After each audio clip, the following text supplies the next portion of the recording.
telah melakukan penyitaan untuk 2 unit mobil Mercedes-Benz, kemudian 1 merek mobil Honda CR-V, kemudian ada 4 sepeda Bromtop.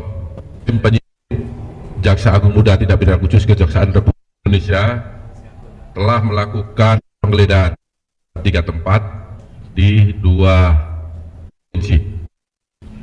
Di dalam tim menemukan barang bukti berupa dokumen, kemudian juga telah melakukan penyitaan untuk 2 unit mobil Mercedes-Benz, kemudian 1 merek mobil Honda CR-V, kemudian ada 4 sepeda Bromtop.